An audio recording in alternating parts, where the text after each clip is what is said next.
ఏ కాంగ్రెస్ ప్రభుత్వం అయితే తన మాటలు చెప్పి మరి ఆ మాటలతోటి రైతన్నల ఓట్లు వేయించుకొని నేడు ప్రభుత్వాన్ని ఏర్పాటు చేసిందో, మరి తెలంగాణ ప్రభుత్వంలో కాంగ్రెస్ పాలన మొదలైన తర్వాత నుంచి ఇప్పటికీ దాదాపు 120 రోజులు ముగియడానికి వస్తుంది.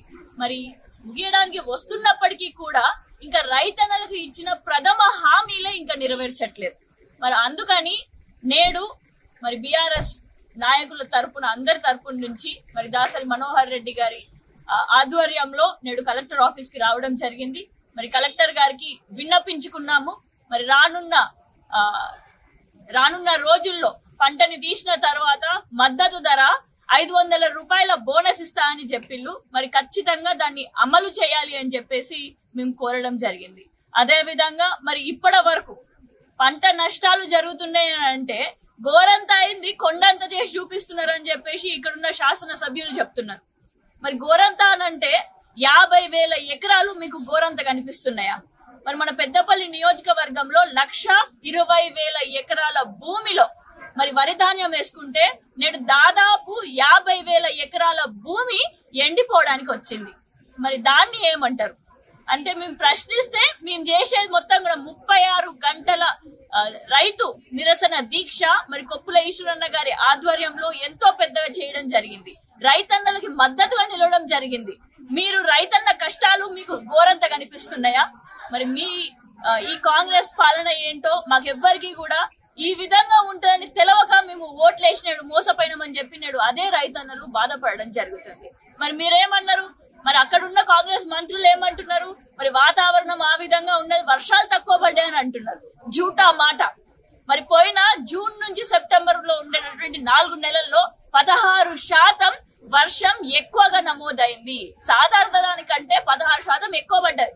అంటే పోయిన నార్మల్ గా 76 ఉంటది సెంటీమీటర్, ఈసారి 74 ఉండేది పోయినసారి నార్మల్ గా, కానీ ఈసారి 86 సెంటీమీటర్లకి మరి వర్షం నమోదు అయ్యింది. మరి ఈ విధంగా చూసుకుంటే 16% ఎక్కువనే పడ్డది, కానీ తక్కువ మాత్రం పడలేదు సాధారణ వర్ష శాతంతో పోలిస్తే.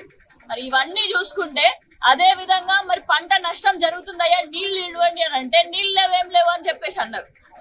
మరి మేము నేడు 36 గంటల దీక్ష పెద్దపల్లి పార్లమెంట్ నియోజకవర్గాలన్నీ కలిపి చేసుకుంటూ, అదే విధంగా కేసీఆర్ గారు మాజీ ముఖ్యమంత్రి వర్యులు బీఆర్ఎస్ పార్టీ వ్యవస్థాపకులు మరి ఆయన అధ్యక్షతన ఆయన పిలుపునిస్తేనే ప్రతి నియోజకవర్గంలో ప్రతి గ్రామంలో కూడా రైతన్నకు మద్దతుగా నిలిస్తేనే, అదే విధంగా కేసీఆర్ గారు పొలం బాట పట్టడం వల్ల మొన్న గాయత్రి పంప్ హౌస్ నుంచి వాటర్ విడుదల చేయడం జరిగింది. లేవు అన్న వాళ్ళు నేడు గాయత్రి పంప్ హౌస్ విడుదల చేసిన వెంటనే ఎందుకు అన్ని ఆనంలో వాటర్ నీరు నేడు పొర్లుకుంటా వస్తుంది? అది కేవలం కాంగ్రెస్ వల్ల అసమర్థత వల్లనే అని చెప్పేసి నేడు మేము తెలియజేయడం జరుగుతుంది. అందుకనే నేడు రానున్న రోజుల్లో మనకి కాంగ్రెస్ పార్టీ అసమర్థత ఏ విధంగా ఉన్నదో మనం అందరం తెలియజేయాలి. మరి పొలాలన్నీ కూడా పంట నష్టం జరిగినందుకు అది కాంగ్రెస్ చాతగానితనం వల్లనే జరిగింది. కాబట్టి మీరు బరాబర్ ఒక ఎకరానికి 25,000 రూపాయలు పంట నష్ట పరిహారం చెల్లించాలి అని చెప్పేసి డిమాండ్ చేసుకుంటూ చెయ్యని పక్షాన మరి నేడు ఏ విధంగానైతే ప్రతి నియోజకవర్గంలో అందరూ బీఆర్ఎస్ నాయకులతో పాటు ఎంతో మంది రైతన్నలు, మహిళలు, యువకులు మద్దతుగా నిలిచి మరి మా పోరాటం, మాకు కావాల్సిన పోరాటం తెలంగాణ కోసం ఏ విధంగానైతే పోరాటం చేశామో మరి మా పంట పొలాలు రక్షించుకోవడానికి మళ్ళీ అట్లనే పోరాటం చేస్తామని చెప్పేసి నడుం కట్టుకొని మనం ముందుకెళ్తున్నాం. మరి తప్పకుండా మరి ఏప్రిల్ 6వ తారీఖు కేసీఆర్ గారు ఇచ్చిన ఆదేశాల మేరకు తప్పకుండా ప్రతి గ్రామంలో ఉండే ఐకేపీ సెంటర్లని విజిట్ చేస్తాం. అదే విధంగా 500 రూపాయలు మద్దతు ధర బోనస్ ఇస్తానని ప్రకటించింది కూడా నెరవేర్చేంత వరకు పోరాటం చేస్తామని చెప్పి మీ అందరికి కూడా తెలియజేసుకుంటూ అందరికీ జై తెలంగాణ.